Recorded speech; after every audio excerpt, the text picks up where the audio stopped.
Hello, my dear friends, welcome back. And as we know, the exams have just now been concluded. And I'm really thankful to all the viewers who have shown the confidence and those who have supported me, motivated me, and keep on, commenting on the YouTube. And that has really supported me mentally a lot. Thank you very much from the depth of my heart. इस video में बात करेंगे कुछ frequently asked questions and आपके जितने भी doubts हैं regarding project and synopsis वो मेरे ख्याल से इस वीडियो से आपका क्लियर हो जाएगा। That's sure. कुछ तो आपको सपोर्ट मिल ही जाएगा, एक आइडिया हो जाएगा कि भाई इस तरीके से अपने को करना है। एंड जो एकदम ही कॉमन क्वेश्चंस हैं, फ्रिक्वेंटली आस्क्ड क्वेश्चंस हैं, उसके बारे में बात करेंगे। एंड इवन इनके जो आंसर्स हैं, स्टूडेंट्स को प्रैक्टिकली जो जो प्रॉब्लम हुई है वहीं से मैं आपको आंसर्स देने की कोशिश करूंगा इन क्वेश्चंस की। फाइन, तो चलिए स्टार्ट करते हैं। जो सबसे पहला जो क्वेश्चंस पूछते हैं कि when should I prepare the project. IGNOU के जो प्रोजेक्ट हैं एमकॉम के लिए, तो कब बनाना चाहिए स्टूडेंट्स को। बेसिकली जो स्टूडेंट्स थर्ड सेमेस्टर क्लियर कर चुके हैं all the papers, they are only eligible to prepare this project. And जो सेकेंडली फ्रिक्वेंटली आस्क्ड क्वेश्चंस है, how to prepare project. Now this is very confusing because project बनाने के लिए I will tell you the process. सबसे पहले तो synopsis बनानी होती है। सिनॉप्सिस को इन अदर वर्ड्स हम लोग बोल सकते हैं प्रोजेक्ट प्रपोजल। जिस पे आपको प्रोजेक्ट बनाना है उसका एक समरी, एक प्रपोजल आप तैयार करके यूनिवर्सिटी में देते हो कि I have to prepare a project on this particular topic. So kindly give your approval for this. And when you get the approval from the university, then you need to prepare and submit the project. ये process है, simple है। Now project बनाने के लिए you have to follow some of the guidelines which are issued by IGNOU. जो next frequently asked question है, who can be a guide. Now guide को लेके काफ़ी एक्चुअली स्टूडेंट समझ नहीं पाते हैं that who is going to guide और एक्ट एज ए गाइड, क्योंकि प्रैक्टिकली इट्स नॉट पॉसिबल कि जो गाइड बनेगा वो स्टूडेंट को स्टेप बाय स्टेप उसको प्रिपरेशन में हेल्प करे।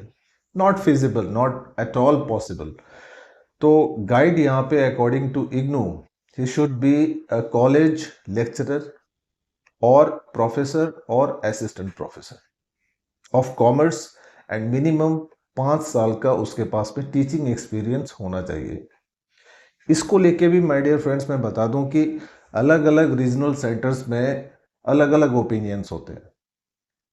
आई मीन कई सारे रीजनल सेंटर्स हैं जहां पे चार्टर्ड अकाउंटेंट्स को एज ए गाइड एक्सेप्ट करते हैं and somewhere they are not accepted.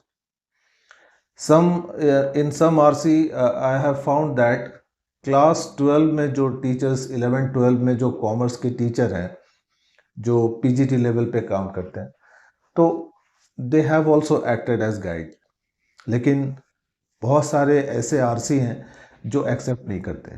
जब आरसी की ही बात चली है, मैं आपको एक चीज़ बता दूं कि ऑल ओवर इंडिया में आई मीन जो स्टूडेंट से फीडबैक मिले हैं, दिल्ली की आरसी सबसे सबसे बढ़िया है। इनफैक्ट वहाँ पे मोरलेस इतने ज़्यादा रिजेक्शंस के केसेस आते नहीं हैं जो मैंने ऑब्जर्व किया है। एंड पंजाब, हरियाणा, हिमाचल एंड केरला, ये 3-4 स्टेट्स ऐसे हैं, एंड असम, यहाँ पे बहुत ज़्यादा रिजेक्शंस हुए हैं, डिसअप्रूवल बहुत आए हैं।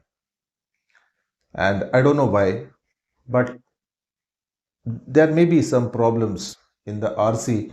और जो एग्जामिनर्स हैं, बेसिकली मैं आपको बता दूं कि आरसी में जो आपके सिनॉप्सिस और या फिर प्रोजेक्ट इनको जो चेक करते हैं, जो इनकी इवैल्यूएशन करते हैं, जो अप्रूव करते हैं, they are mostly retired professors. तो वो मेरे ख्याल से जब यूनिवर्सिटी में जब वो लोग पढ़ाते थे, तो मेरे ख्याल से उस टाइम पे प्रोजेक्ट बनता ही नहीं था। तो they hardly know about the project, right. तो ये एक दिक्कत आ रही है। तो लेकिन ठीक है, जैसे कोलकाता की आरसी है, दिल्ली की आरसी है, वो फिर भी अप्रूव कर देते हैं, फटाफट अप्रूवल आ जाता है। Fine. Next question, how to submit synopsis. Synopsis बन गया, उसको आप सबमिट कैसे करें?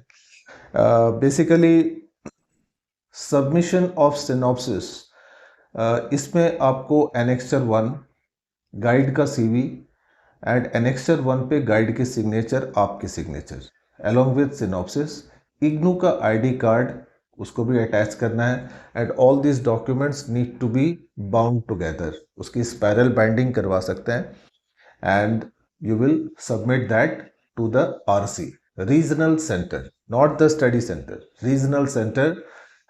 वहाँ पे आपको सिनॉप्सिस सबमिट करनी है, आइदर जो आई मीन बाय पोस्ट, और जो ओडीएल स्टूडेंट्स हैं they can submit it online, और इवन आप फिजिकली जाके भी वहाँ पे आरसी में लाइन लगा के सबमिट कर सकते हो। And in my experience I will say कि जो सिनॉप्सिस है that should be sent by registered post, that's the best way. Fine. Next question जो कॉमनली आस्क्ड क्वेश्चन है, that can I submit synopsis online or by post or by actually visiting the regional center? Yes, you can follow any of these three options, no problem with that. The next frequently asked question, in how many days it takes the synopsis to get approved? Again, a very very confusing question. कोई कोई RC होती है, it takes only 15 days, 10 days, like Kolkata RC, one of the best one. And कोई कोई RC है like in Punjab और इन हिमाचल और इन केरला, वो उन लोगों को अप्रूवल के लिए 6 months भी लग जाते हैं। That is the case. I don't know whether IGNOU के जो रीजनल सेंटर्स हैं ये सब जगह पे, यहाँ पे मैन पावर है कि नहीं है, I am not sure about that. Fine. So that's the thing. So anyway, but you need to prepare. जब ओखली में सर दे दिया है आपने, तो मूसली से आपको डरना नहीं चाहिए, राइट? फाइन। अब आगे देखते हैं next question, how can I know that if my synopsis is approved?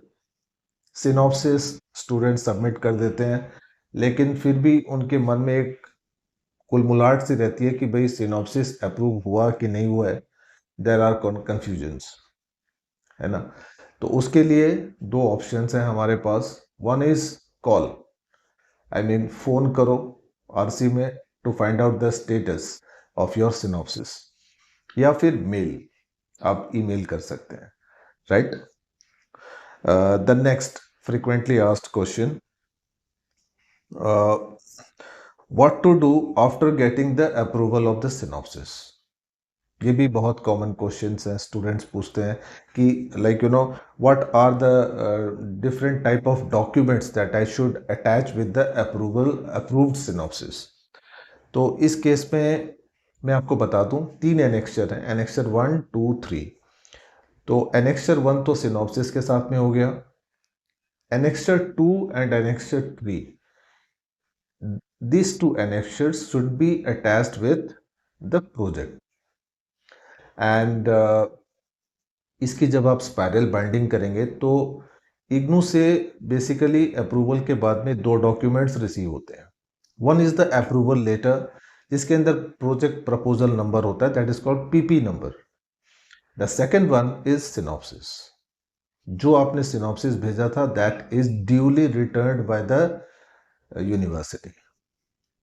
तो इसको आपको बाइंडिंग करना है along with annexure 2 and project. Annexure 3 जो है that should be enclosed in a separate envelope, and ये सारा का सारा मैटर आप एक बड़ी सी पैकेट में एनक्लोज करके उसको बढ़िया से टेप टाप लगा के send it to the Delhi head office Maidangarhi. This is so simple. Okay, आगे चलते हैं नेक्स्ट क्वेश्चन में। Where to submit the project?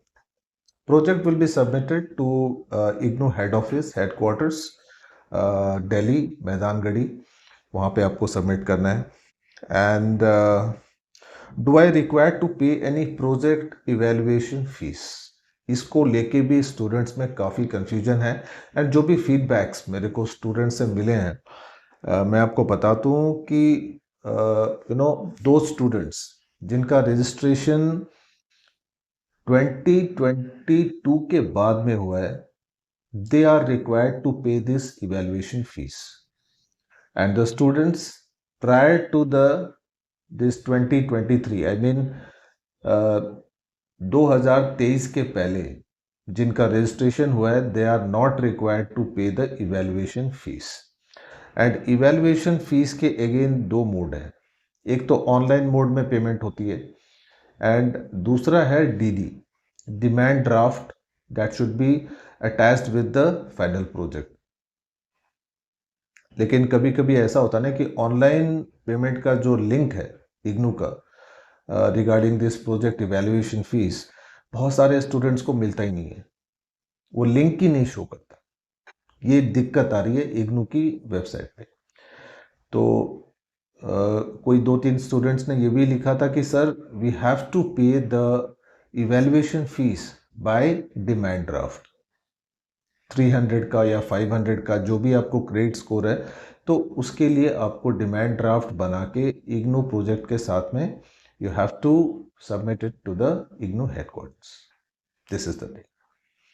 Okay, then how can I know my project marks. आपने प्रोजेक्ट सबमिट कर दिया हेड ऑफिस में.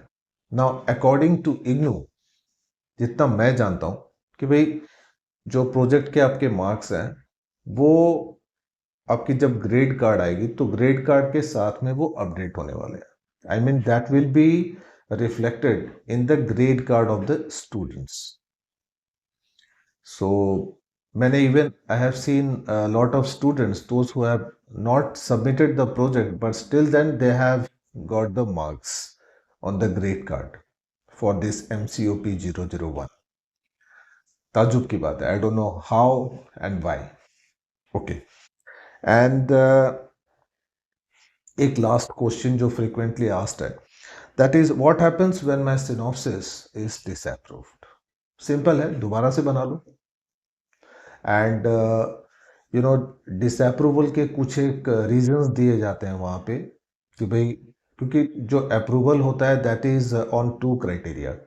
One is synopsis, if that is well prepared according to the IGNOU guidelines, and दूसरा criteria होता है guide का. if the guide is disapproved, the synopsis will be disapproved, and अगर synopsis is not well prepared, then it is also liable to be disapproved. So these are few important questions frequently asked by students while they interact with me. So my dear friends, I think most of your doubts and confusions will be clear after this video. Thank you very much for watching this and keep supporting me like that. Thank you once again. Best of luck.